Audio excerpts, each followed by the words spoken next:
entre cette banderole Ouais.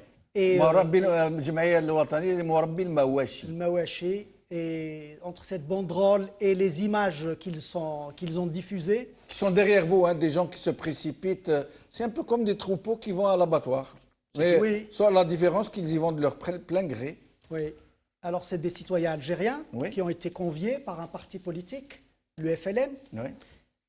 Moi, ce que j'ai vu, surtout aujourd'hui dans les images, c'est un regroupement de ces vieilles figures honnies que les Algériens vomissent et qu'on a subitement retrouvées à l'image aujourd'hui devant le secrétaire général ou provisoire, je ne sais pas comment il se nomme, du FLN, qui est venu nous annoncer que le candidat du FLN était Abdelaziz Bouteflika. Ce que j'ai vu aussi, c'est des portraits de Abdelaziz Bouteflika qui ne représentent plus l'état actuel de Abdelaziz Bouteflika. Donc nous avons là une somme de contre-vérités, de choses fausses. C'est un ramassis de fausses choses qu'on nous a servi aujourd'hui, y compris l'annonce elle-même.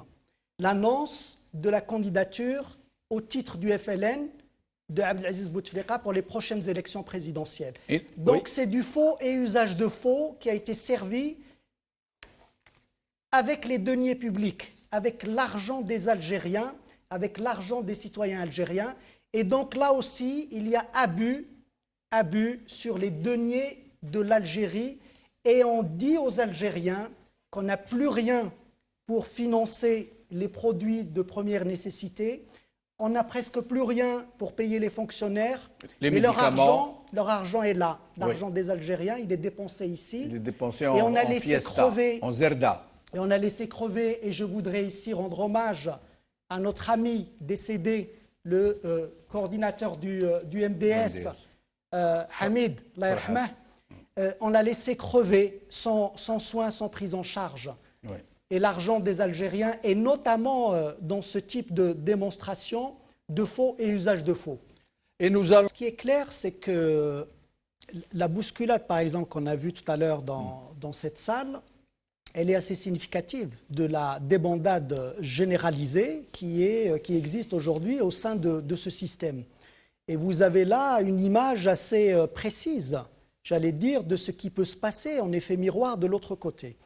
Ça veut dire qu'ils n'ont pas réussi, et on le dit depuis des mois et des mois, qu'ils sont dans une telle situation qu'ils n'arrivent pas à reconstituer le consensus entre eux autour d'une candidature. Et c'est la raison pour laquelle on a entendu parler de plan B, etc. Mais qu'au final, ils n'ont aucune solution de rechange pour eux, si ce n'est de faire le forcing pour imposer ce 5e mandat. Or, les données qui sont en leurs mains, mais qui sont aussi partagées par vous et par d'autres acteurs politiques au fait de la situation, c'est que ce 5e mandat est massivement rejeté par la population et que c'est un casus belli, ça peut être un casus belli dans le pays et on pourrait aller au devant d'affrontements. Mais Yahya a déjà prévenu. Tenir ce discours est un indice de la panique, effectivement, et de la situation du pays dans laquelle ils vont le mettre avec ce 5e mandat. Et donc, ils savent aussi, par ailleurs, et vous avez des candidats, dont un candidat, qui dit aussi « je vais y aller quoi qu'il arrive, de toute façon, et je ne me laisserai pas faire ». Donc, vous avez là les ingrédients d'une confrontation à venir qui s'annonce s'ils vont jusqu'au bout de cette idée de 5e mandat. Et donc, je voudrais juste rappeler, ça fait des mois et des mois que Gilles Jadid parle du 5e mandat et de la nécessité absolue de lui barrer la route. Et ça fait des mois et des mois qu'on nous dit « mais vous n'arrêtez pas de parler de Bouteflika, le 5e mandat, ce n'est pas le sujet, vous allez voir, etc. » Or, on y est. Et ces gens-là, aujourd'hui, ce qu'on voit là aussi, c'est ce forcing, c'est que ils ne veulent reculer devant rien. Ils veulent absolument imposer la situation du 5e mandat. Maintenant, ils ne le font pas de manière plus directe, comme on pourrait s'y attendre dans le cadre d'une élection présidentielle. C'était votre question. Pourquoi est-ce qu'on ne lit pas un communiqué disant Bouteflika est candidat? C'est parce que, voilà, ils testent, ils regardent si la situation peut bouger d'un côté ou de l'autre. Et ils sont un peu désemparés aussi parce qu'en principe, il aurait dû être le candidat de la coalition. Or, la coalition n'est pas là aujourd'hui. C'est le FLN tout seul, face à lui-même, qui veut assumer ce forcing, mais il assumera en conséquence tout ce qui peut se passer comme confrontation sur le terrain. Quand vous dites qu'il veut assumer ce forcing. Les pris d'initiative n'ont d'ailleurs jamais organisé la moindre association, le moindre parti politique. Ce sont des gens qui vivent sur les deniers publics, évidemment, et ils n'ont aucune capacité. Qui disent au fond ce qu'on leur demande. Je suis assez sensible à ce type de blagues, mais là, je vous avoue que je suis en colère. Oui. Je suis vraiment en colère parce que nous sommes arrivés à une telle situation où nous sommes devenus la risée de tout et de tout le monde et de n'importe qui aussi facilement. Facilement. Comment ces gens-là n'entendent pas déjà ce qui se passe dans le pays? Le cri de colère de cette jeunesse qui n'en peut plus de vivre dans ces conditions et qui préfère mourir plutôt que de rester. Comment ces gens-là n'entendent pas ce que disent de nous les chancelleries, ce que commencent à dire de nous les autres peuples, nos voisins et ceux qui sont plus loin? Comment ces gens-là acceptent-ils ce type de choses s'il leur restait un brin de nationalisme ou de citoyenneté algérienne, s'il leur restait une toute petite chose qui leur fait aimer l'Algérie? Ils n'aiment pas leur pays. Ils détestent à ce point leur peuple et leur pays pour n'aimer qu'eux-mêmes et leur propre situation. Et les Algériens, pourquoi ils acceptent cet état de choses? Les Algériens l'ont dit à plusieurs reprises qu'ils n'acceptaient pas cette situation. À chaque fois, on dit à plusieurs reprises qu'ils n'acceptaient pas cette situation.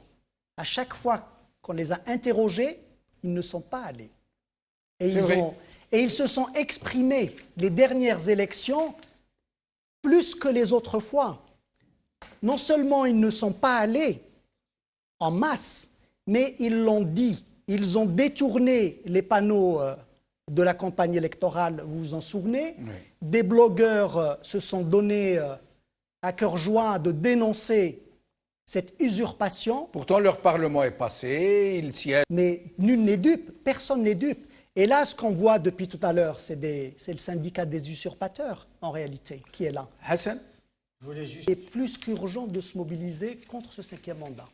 Il n'y a plus rien d'autre à faire que de se mobiliser pour que cette forfaiture ne soit pas commise. Et donc, il ne faut certainement pas se démobiliser parce qu'en face, ce syndicat des usurpateurs essaye de faire le forcing.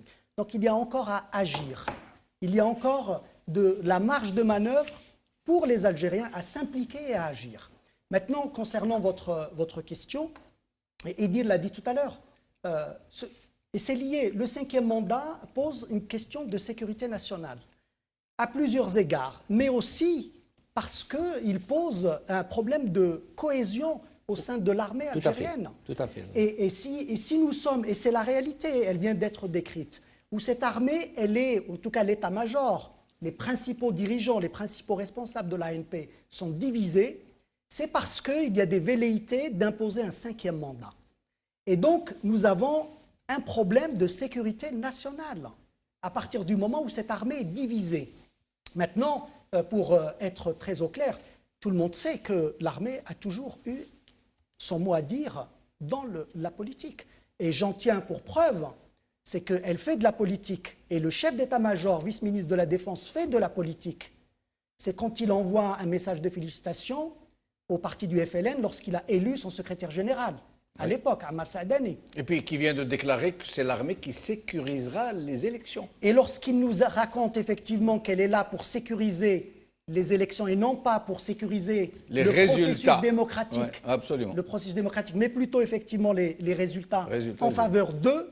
Oui. Et donc le lien avec le cinquième mandat, c'est qu'elle fait de la politique. Elle fait de la politique quand elle